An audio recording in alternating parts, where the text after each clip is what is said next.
మాతృదేవోభవ.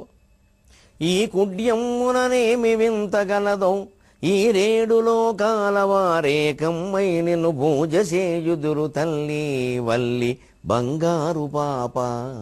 కర్మమ్ముల పారద్రోలి అనుకంపా దృష్టి నిక్షించుమా, ఏ కష్టములు లేక బ్రోవగదవే హిందూ ముసల్మానులన్ తల్లి, ఏ కష్టములు లేక బ్రోవగదవే హిందూ ముసల్మానులన్.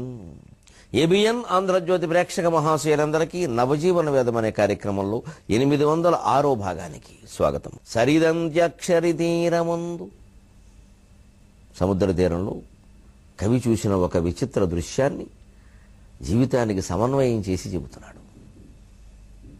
అక్కడ ఒక ఓడ వచ్చింది. దాంట్లోంచి వర్తకులు దిగారు. వాళ్ళు రత్నాల వర్తకులు. ఏవో కొత్త రకం రత్నాలు పట్టుకొచ్చారు. పూర్వం బందరు తీరంలో, కాకినాడ తీరంలో ఇలా ఓడలు దిగి వ్యాపారం జరిగేది. సూరత్ నుంచి, బొంబాయి నుంచి కాకినాడకు వచ్చేవి. ఒక రత్నాల వర్తకుడు వచ్చాడు. రత్నాలు పట్టుకొచ్చారు. అందులో అవేవో రత్నాలు కొనుక్కునే వాళ్ళు అక్కడికి వచ్చారు. ఊరికే మచ్చుకు చూద్దాం అన్నట్టుగా ఆ రత్నాలు చూపిస్తున్నారు. అక్కడ ఇంకో దృశ్యాన్ని చూశాడు. రెండింటి మధ్య పోల్చుకుని ఆలోచిస్తున్నాడు కవి. సరిదంత్యక్షరి తీరమందు కడున ఉజ్వల్యంబుగా ఎవ్వరెవ్వరు రత్నములు చూపుచుండ, వణిజుల్ వాణిన్ పరీక్షింప చిల్లరరాలంగొని రత్నజాలమని పిల్లల్ జేబులందాచిరి. ఎవ్వరి రత్నములు వారివి ధరణి యద్భావం తదేవన్నటులో. జీవితంలో మనం ఏ పరిణామాన్ని ఎలా తీసుకోవాలో ఈ పద్యం తెలియజేస్తుందండి. అసలు ఆ మొదటి మాట చూడండి, నాకు నేనే మురిసిపోయి చెబుతున్నా. సరిదంత్యాక్షరి అని వాడాడు సముద్రం అనుకోండి. అంత్యాక్షరి అంటే ఏమిటి? అంత్యాక్షరి ఆట ఆడతారు. ఒకరు పాట పాడతారు. ఆ పాట తొలిపాదం పాడతారు, పల్లవో ఏదో. ఆ చివరి అక్షరం పట్టుకుంటారు, దాంతో మొదలయ్యేది ఇంకోళ్ళు పాడతారు. మళ్ళీ వాళ్ళ దాంట్లో చివరి అక్షరం పట్టుకుంటారు, దాంతో మొదలయ్యేది ఇంకోళ్ళు పాడతారు. అంటే ఇలాగ వారు ముక్తపదగ్రస్తం ఒక రకంగా, ముక్తపదగ్రస్త అలంకారం అంటారు అలంకారంలో దీన్ని. అలాగే సరిగ్గా సముద్రాన్ని సరిదంత్యాక్షరి, నదుల యొక్క అంత్యాక్షరి ఆట అని సముద్రం అని ఎందుకు అంటున్నాడు అంటే, ఆ నది ఇందులో కలుస్తుంది, ఈ నది ఇంకో దాంట్లో కలుస్తుంది, ఈ నది ఇంకో దాంట్లో కలుస్తుంది, చివరికి అన్ని వెళ్ళి సముద్రంలో కలుస్తాయి. దానికోసం ఇది అందుకుని, దీనికోసం ఇంకోటి అందుకుని, దానికోసం ఇంకోటి అందుకుని, అన్ని కలిపి సముద్రంలో కలుస్తాయి. అందుకని సరిదంత్యాక్షరి. ఎప్పుడు ఎవడు పుట్టించకపోతే పదాలు ఎలా పుట్టాయి? వేరా ఒక వేరతాడన్నారు. ఎందుకని కావ్యరచనలో ఉండే విశేషం ఏమిటంటే, కవికి అవసరమై ఆలోచన చేస్తాడు, తన బుద్ధికి పదును పెడతాడు. అప్పుడు కొత్త పదాలు పుడతాయి, కొత్త భావాలు వస్తాయి. ఆ పదునే పెట్టాలి. ఎంతసేపు ప్రబంధాల్లో ఎక్కడో వర్ణించిన వర్ణనలే మళ్ళీ చేసుకుంటూ కూర్చోకూడదు. తామరస దళాయతాక్షి అంటూ ఇంతమంది అన్నారు, విసుగొచ్చేసింది. ఒక్క మనిషి కనపడడం లేదు అలా అంత అందంగా. కానీ వర్ణనలు మాత్రం బ్రహ్మాండంగా పుస్తకాలు నిండా ఉన్నాయి. కొత్త భావాలతో కొత్త వర్ణన చేయాలి. అప్పుడు ఖచ్చితంగా దానికి ఉండే ప్రాధాన్యత అనుకుంటుంది. ఆ కొత్తదనం కోసం పుస్తకాలు చదువుతారు ఖచ్చితంగా. ఈయన ఏం చెప్పినా కొత్తగా చెబుతారండి. ఆయన కావ్యం అంటే చదివి తీరాలని కొత్త ఆలోచన ఉంటుందండి అందులోనూ. ఆ పోలికలు కూడా కొత్తగా ఉంటాయి. అని చదువుతారు, గుర్తింపు ఖచ్చితంగా వస్తుంది. ఊరికే అదే మాదిరిగా రాసి నేను 100 పుస్తకాలు రాశాను ఎందుకు రాయడం? ఏటా పంచాంగం రాసినట్టే పద్యాలు రాస్తే అలాగా. సరిదంత్యక్షరి తీరమందు, నదులన్నిటికీ అంత్యాక్షరి అనదగిన సాగరం యొక్క తీరమందు కడున ఉజ్వల్యంబుగా ఏదో వింత కాంతి, ఉజ్వలత్వం, కాంతి కనపడుతుంది. రత్నాలు పట్టుకొచ్చారు, మరి చేతుల్లోనే మెరిసిపోతున్నాయి. ఎవ్వరెవ్వరో రత్నములు చూపుచుండ వణిజుల్ వాణిన్ పరీక్షింప. ఎవరెవరో పెద్దవాళ్ళు వర్తకులు వచ్చి పెద్ద పెద్ద తలపాకాలు పెట్టుకుని వచ్చి ఆ రత్నాలు చూపిస్తున్నారు. ఇదేమిటంటే తెలుసా మీకు? ₹1,00,00,000 అంటే లేదు ఇది, మీకు కాబట్టి 10 లక్షలకు ఇద్దామని చూస్తున్నాను, నువ్వు కాకినాడ అంటే నాకు అభిమానం అనేదో అంటాడు. మాకు తెలిసిన లేవాయా, మేము అందులోనే పుట్టి పెరిగా, ఇది అంత చేయదు, 10 లక్షలు చేయదు, ఇది 5 అంటాడు ఈయన. వణిజుల్ వాణిన్ పరీక్షింప. ఈ మాటలు వింటూ కూడా అక్కడ ఆడుకుంటున్న చిన్నపిల్లలు ఎవరు వాటిని పట్టించుకోవట్లా. వాళ్ళు గవ్వలతోటి, గులకరాళ్లతోటి, నత్తగులలతోటి ఆడుకుంటున్నారు, రకరకాల దుగుదుంపుల్లా వగేరా ఆటలు.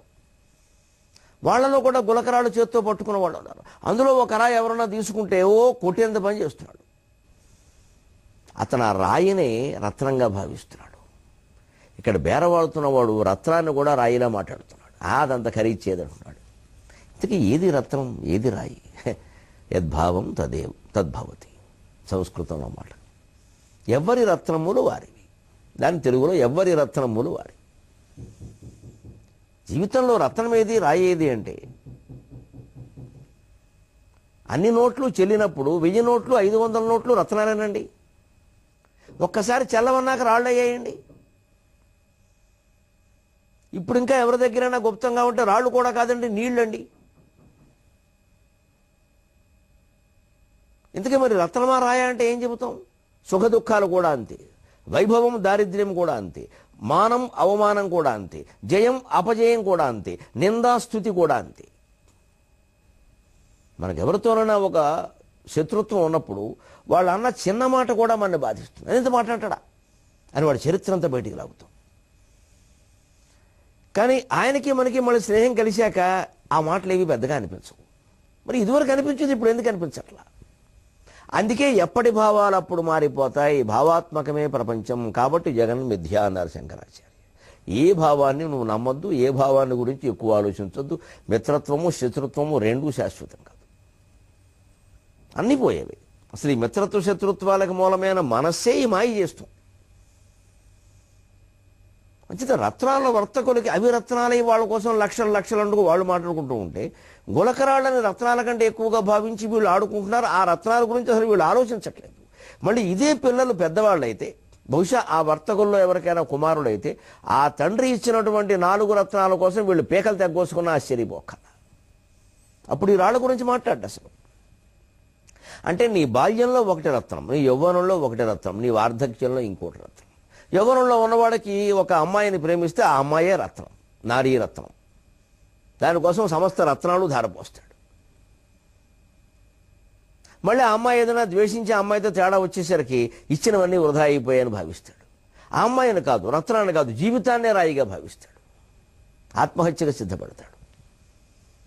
ఏది రత్నం, ఏది రాయి ఎవరు చెబుతారు? పరిస్థితులను బట్టి.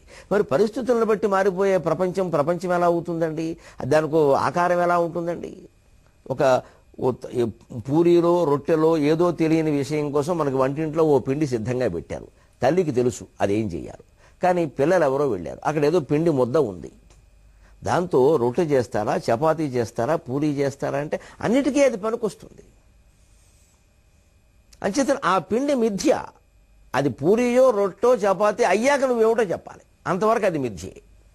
అది ఏ రూపం పొందుతుందో తెలియదు. సరిగ్గా జగత్తు ఆ పిండి లాంటిది. అంచేతనే ఇది మిథ్య అన్నారు. లేదు అని కాదు, నిరంతరం మారిపోతూ ఉంటుందయా, స్థిరంగా ఉండదు. అంచేత దీన్ని నమ్ముకోకు, బ్రహ్మ సత్యం. దీని వెనకాల మారని పదార్థం ఉంటుంది. రైలు ఎంత గొప్పదైనా, రైలు మనకి ఎంత నచ్చినా, రైల్లో మనం ఫస్ట్ క్లాస్ ఏసీలో ఉన్నా, 3000 పెట్టి టికెట్ కొన్నా, సౌకర్యాలన్నీ బాగున్నా, మన గమ్యం వచ్చాక దిగిపోవాలా వద్దా? నాకు ఇది నచ్చిందని అందులోనే ఉంటే మళ్ళీ ఎక్కడ బయలుదేరామో అక్కడికి వెడతాం. పైగా మళ్ళీ టికెట్ కొనాలి. అంతే కదా.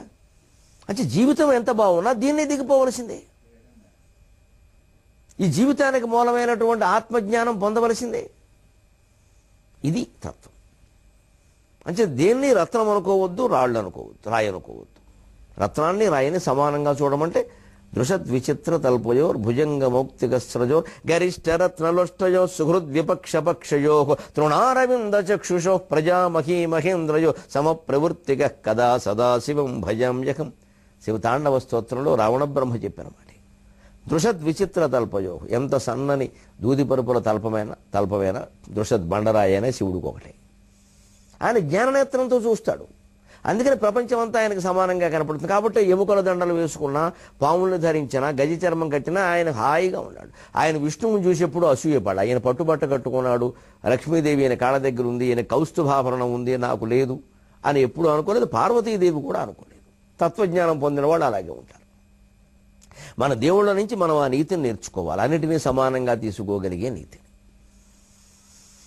అప్పుడు రత్నాలు రాళ్ళు అంటూ ప్రత్యేకంగా ఉండవు. 4 కోట్లు వెనకేసిన వాడు కూడా విచిత్రం అండి. ఏం మాట్లాడతాడో గమనించండి. ఏదో 4 రాళ్ళు వెనకేసుకోవాలి కదండి, ఆ మాత్రానికి ఐటీ వాళ్ళు దాడి చేస్తే ఎలా కదండి. 4 రాళ్ళు వేలు అయిన 4 కోట్లు వేసాడు అంటే ఈయన దృష్టిలో రాయి అంటే కోటి, ఊరిళ్ళు బంగారం కాదు, రాయి అంటే కోటే. ఆయన లెక్కది. ఎందుకంటే మనం రాయి అనుకుంటున్నాం, ఆయన భాషను ఆయన రాయి అంటే కోటి, ఆయన దృష్టిలో రాయి ఇంటూ కోటి, 4 రాళ్ళు అంటే 4 కోట్లు. ఎలా వచ్చిందో చెప్పడం. 400 కోట్లైనా 4 రాళ్లే అంటాడు. రాయి అంటే 100 కోట్ల. అదంతే. ఏ భావము శాశ్వతం కాదు, ఏ మనిషి శాశ్వతం కాదు, ఏ క్రియ శాశ్వతం కాదు, ఏ చర్య శాశ్వతం కాదు. మరి అది మిథ్య కాకపోతే ఏమవుతుంది? సరిదం త్యక్షరి తీరమందు కడునోజ్వల్యంబుగా ఎవ్వరెవ్వరు రత్నములు చూపుచుండ వణిజుల్ వాణిన్ పరీక్షింప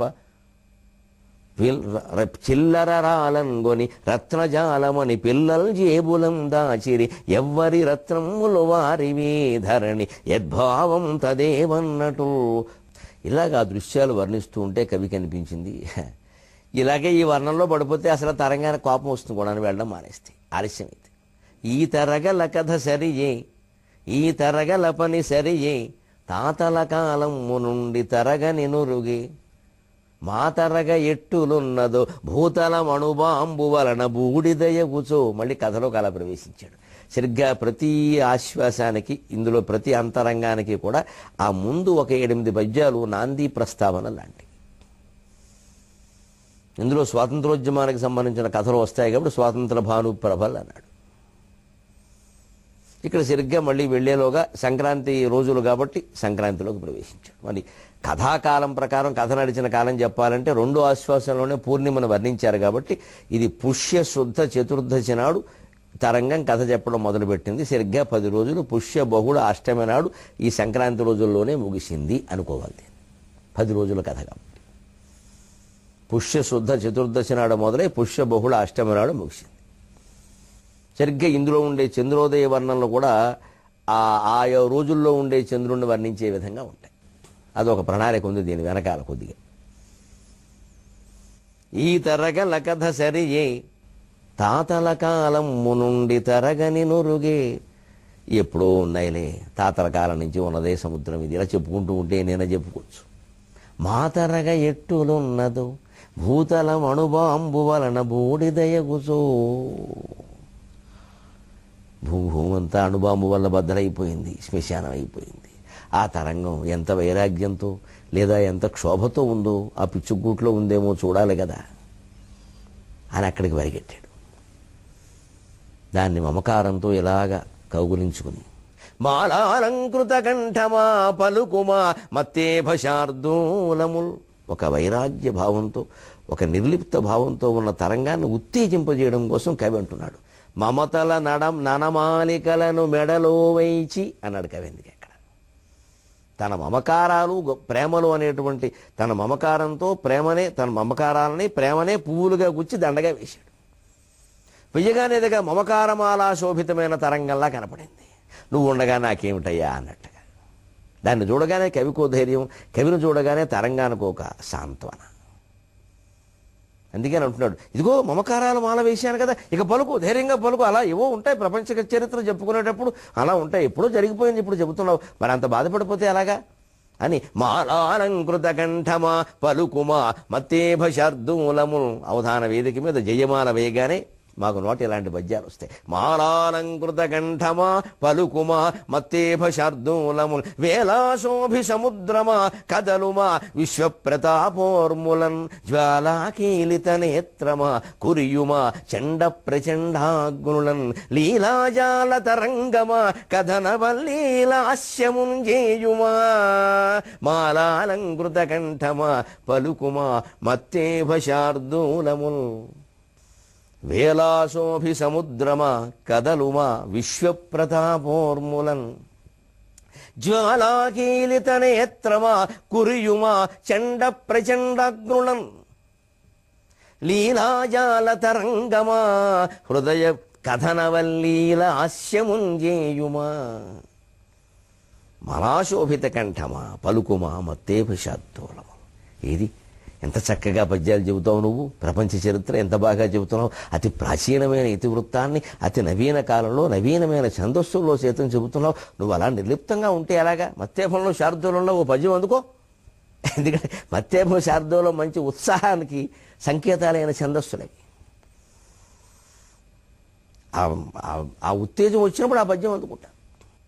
కాస్త కాస్త మామూలుగా నీరసంగా నడిచినప్పుడు తేటగీతులు ఆటవిరతులే వెళ్ళిపోతుంది. ఏదో కాస్త మామూలు నడక ఉన్నప్పుడు ఉత్పలమాల చంపకమాలలో పెడుతుంది. దాన్ని బట్టి కూడా ఉంటుంది. యుద్ధ వర్ణన పద్యాలు రాసినప్పుడు తెక్కన గారిని మీరు గమనించండి, ఎక్కువ మత్తేభ శార్దూలాలు ఉంటాయి.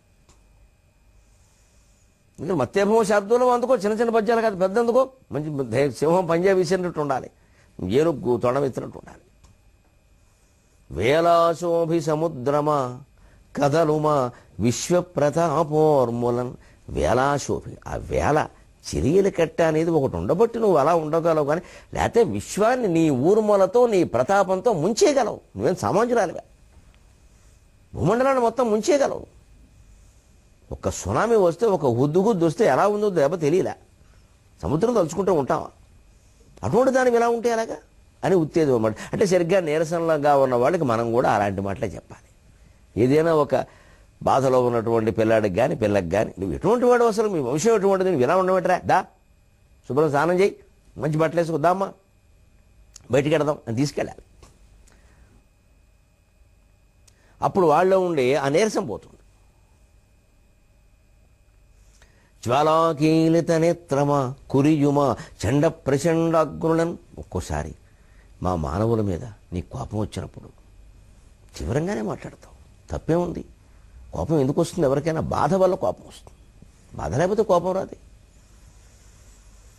అహంకారంతోనో మూర్ఖత్వంతోనో కోపడ్డారు వేరు.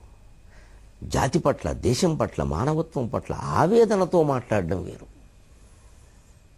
ఎప్పుడు ప్రసంగంలో తీవ్రమైన వాక్యాలు వచ్చాయి, తీవ్ర విమర్శలు వచ్చాయి అన్నప్పుడు దాని వెనకాల ఉండే తీవ్ర వేదనను అర్థం చేసుకోవాలి. అంత తీవ్ర వేదనని అణిచిపెట్టుకుని అతి మృదువైన భాషలో మాట్లాడితే జరిగేది ఏమిటో తెలుసునండి, ఆ వ్యక్తి గుండెపోటు వస్తుందండి. అప్పుడు మనం భరించగలమా? అంతకంటే అది వెలిగెక్కడమే మంచిది.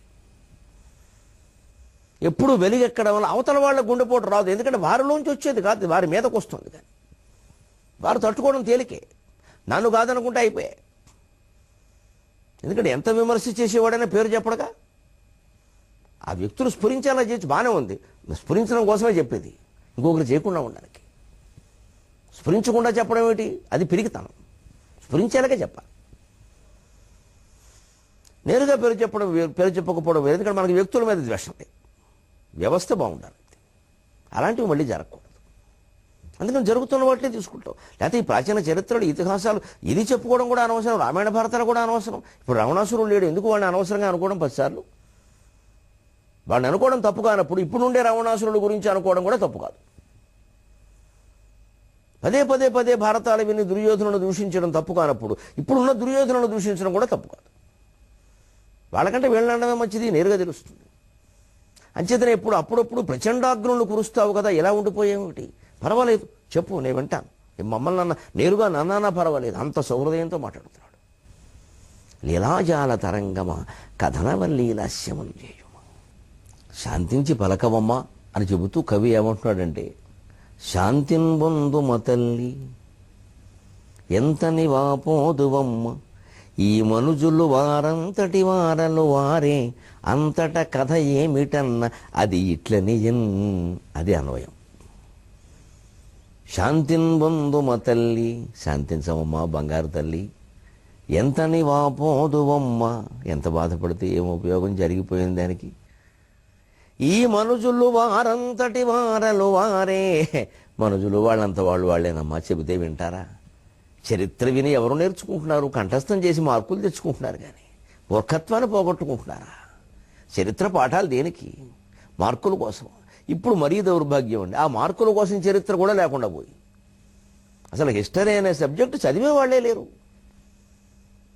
అది ఎందుకు ఉపయోగపడుతుందండి? అయ్యి బాబోయ్, ఎంత అజ్ఞానంలో పడేసామో మనం మొత్తం విద్యార్థుల్ని. హిస్టరీ ఉపయోగపడదా? హిస్టరీ అనే మాట ఇంగ్లీష్లో కూడా ఎలా వచ్చిందండి? His story. ఒక ఎస్ లోపిస్తే హిస్టరీ అయింది. అతని కథ ఎవరి కథ? మనిషి కథ. ఇప్పుడు సాగర ఘోషలో ఇన్ని ఆశ్వాసాలుగా చెప్పుకుంటున్నంత హిస్టరీయే. మానవ జాతి చరిత్ర మన దేశాందేనా ఇతరులదేనా ఎందుకు చదువుకోవాలంటే తప్పేమిటో తెలుసుకుని చేయకుండా ఉండడానికి, ఒప్పేమిటో తెలుసుకుని చేయడానికి. ఒక ఉదాహరణ లేదే ఎలా తెలుసుకుంటాం? నా ఇష్టం అడ్డగోలుగా సంపాదిస్తాను తప్పేమిటి అని 25 ఏళ్ల కుర్రాడంటే వాడికి ఏం చెప్పాలి? కోట్లు సంపాదించి వ్యాధులతో చచ్చిపోయిన వాడి కథను వాడికి చెప్పాలి. నువ్వు బావుకునేది ఏందిరా, నువ్వు తినేది ఏం లేదురా, దానికోసం ఇంతెందుకురా? కేవలం కామోపభోగాల్లో మునిగిపోయే మనిషికి ఏం చెప్పాలి? దానివల్ల భయంకరమైన రోగాలకు గురైన వాళ్ళ కథ చెప్పాలా వద్దా? అందుకు చరిత్ర. పదవులు పీఠాల కోసం కొట్టుకుని రాజ్యాలు ఆక్రమించేటువంటి వ్యక్తులకి ఏం చెప్పాలి? ఎన్ని ఆక్రమించినా నీకు మిగిలేదంతా అని చరిత్ర ఉదాహరణగా చెప్పాలా వద్దా? అలెగ్జాండర్ కథని, హిట్లర్ కథని. ఇంత ప్రపంచ యుద్ధం చేసిన హిట్లర్ ఆత్మహత్య చేసుకున్నాడంటే ఎంత పిరికి వెధవండి. వాడి గురించి చెప్పుకోవడం సిగ్గు కదా, ఆత్మహత్య చేసుకుంటాడా? ఏ భావోద్వేగాన్ని ఆపుకోలేని వాళ్ళు, ఆత్మహత్యలకి గురయ్యేవాళ్ళు, ఆత్మహత్యలకి సిద్ధమయ్యేవాళ్ళు, తల్లి పోతే తట్టుకోలేని వాళ్ళు, తండ్రి పోతే తట్టుకోలేని వాళ్ళు నాయకులా? ఆవిడ చాలా సున్నితమైన భావాలండి, దేన్ని తట్టుకోలేరండి. అటువంటి వాళ్ళని నాయకులు చేయకూడదు, ఇంట్లో కూర్చోమని చెప్పాలి. అదేదో గొప్పగా చెబుతారేంటి?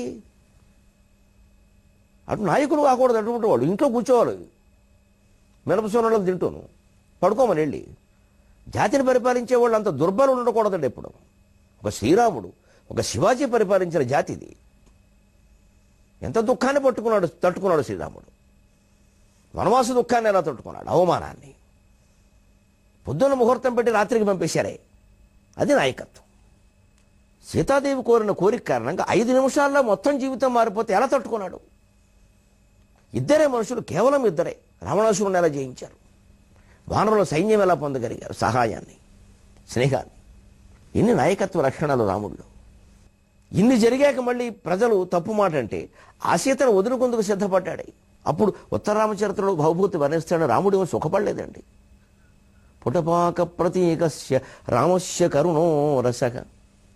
ఆయుర్వేదం మందుని యజ్ఞగుండంలో పెట్టేవారు కింద, దాన్ని పదులు రావడం కోసం. అప్పుడు దాంతో మందు ముందు రసాన్ని అలా ఉడికించేవారు. అది కూడా మళ్ళీ మంటల్లో కాల్చేయకూడదు, భూమిలో పాతేవారు. ఎక్కడ యజ్ఞగుండం కింద భూమిలో పాతేవారు. ఆ యజ్ఞగుండంలో ఎప్పుడూ నిప్పు ఉంటుంది. ఆ నిప్పు అలా సెగ తగులుతూ ఉండాలి. అది లోపల కొత్త ఉడికిపోతుంది. పుటపాక ప్రతీకస్య రామస్య కరుణోరసక అంటాడు భవభూతి. పుటపాకం పెట్టినట్టుగా రాముడు గుండెల్లో కొత్త ఉడికిపోతున్నాడయ్యా, పైకి పరిపాలన చేస్తున్నాడు కానీ అన్నాడు. అంతంత దుఃఖాలను తట్టుకుని భార్య, తమ్ముడు, పిల్లలు, తల్లిదండ్రులు ఇటువంటి వాళ్ళ వియోగాలను తట్టుకుని రాజ్యం పరిపాలించిన శ్రీరాముడు పరిపాలించిన నేల మీద ఇవాళ నాయకుల లక్షణాలు చూస్తే ఈయన ఏడుస్తాడండి, ఆయన పదవి లేకపోతే తట్టుకోలేడండి, ఆవిడ దేనికి తట్టుకోలేదండి, తల్లి పోతే ఏడిచిందండి, ఎవరో ఓదార్చారని మాటలు చాలా చికాగ్గా ఉంటాయి. అసలు ఇటువంటి వాళ్ళు నాయకులు ఏమిటి? వాళ్ళ పరిపాలనలో అలాగే ఉంటే వాళ్ళ తర్వాత ప్రపంచం కూడా అలాగే ఉంటుంది. ఎప్పుడు జాతి మొత్తం ఒకళ్ళమే ఆధారపడిపోవడమా? పెద్దమ్మ చిన్నమ్మ అంటూ ఇంకెవరో అమ్మ లేరా దేశంలో?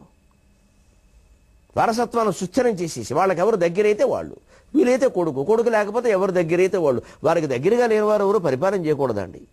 అసలు ఒక పార్టీ తరఫున ఒక నాయకురాలో మరణిస్తే, నేను వాస్తవం మాట్లాడుతున్నాను, ఏం మొహమాటం లేకుండా, ఆ పార్టీ శాసనసభ్యులందరూ సమావేశమై సమర్థుడైన నాయకుడిని ఎన్నుకోలేరండి. ఫలానా వాడిని ఎన్నుకోవాలని ఎవరో ఒక వర్గమో ఒక అధిష్టానమో చెప్పడం ఏంటండి? ఏ జాతికి దిగిపోయింది, ఎంత దిగజారిపోయింది ఈ జాతి. 70 125 ఏళ్ల బట్టి మా పార్టీ ఉందని చెప్పే సన్నాసుల పార్టీలో పైనుంచి పంపిస్తారు ఎవరిని ముఖ్యమంత్రిగా ఎన్నుకోవాలో. అంతా దిగుబడి ముఖ్యమంత్రులే. వీళ్ళకి ఎన్నుకునే స్వేచ్ఛ లేదు. లేకపోతే ఆరాధన పెంచేస్తారు. ఇంకో పార్టీలో ఆయన కొడుకే, ఆయన బావమరిదే, ఆయన తోడెల్లుడే, ఆయన రెండో భార్య కొడుకు, పెద్ద భార్య కొడుకు, అందరూ వాళ్లే, ఆయన తమ్ముడు, అందరూ వాళ్లే. అందులోనే వర్గాలు, కొట్లాటలు. అందుకోసం హిస్టరీ చదవాలి. అందుకని ఖచ్చితంగా చరిత్ర చెప్పే మాస్టర్ కూడా తెలుగు మాస్టర్ లాగే పరమధైర్యంగా పాత చరిత్రను ప్రస్తుత చరిత్రతో పోల్చి చెప్పాలి. సరిగ్గా 2వ ప్రపంచ యుద్ధం అనంతరం నాజీలు తీసుకున్న చర్యల కారణంగా ప్రపంచం ఏ స్థితిలో ఉందో ఇప్పుడు ఆ స్థితిలో ఉంది. మళ్ళీ ఇన్నేళ్ల తర్వాత, సుమారుగా 70 80 ఏళ్ల తర్వాత మళ్ళీ సరిగ్గా సాగర ఘోష కావ్యంలో అదే వస్తుంది. ఆశ్చర్యంగా లేదండి. అందుకని శాంతిని పొందుము తల్లి అనగానే తరంగం చెబుతోంది ఒక్క మాట. ఈ మనుజులు వారంతటి వారులు వారి అంతట కథ ఏమిటన్నా అది ఎట్లని. ఆ తర్వాత కథ చెప్పమంటే చెప్పడం ప్రారంభిస్తూ ఉంటుంది. ఎంత శాంతించి చెప్పాలన్నా. శాంతిని పొందుటగాక చూపగల ప్రజ్ఞా ప్రాభవం వేమి. శాంతి పొందకపోతే చేసేది ఏముందయ్యా చెబుతాను. కాస్త ఉమ్మగిల్లాలి కదా దుఃఖం, చెమ్మగిల్లిన కళ్ళు ఉమ్మగిల్లాలి కదా. దానికి ఒక 23.5 గంటల విశ్రాంతి కోరుతున్నాను కవి. తర్వాత ఈ నాజీ చర్యల కారణంగా ప్రపంచం ఏమైందో చెబుతా అని చెప్పింది. అంతవరకు మనం కూడా ఉమ్మగిల్లుదాం, తెలుగు భాషను మాత్రం నిత్యం ప్రజ్వరిల్లేలా చేద్దాం. సెలవు.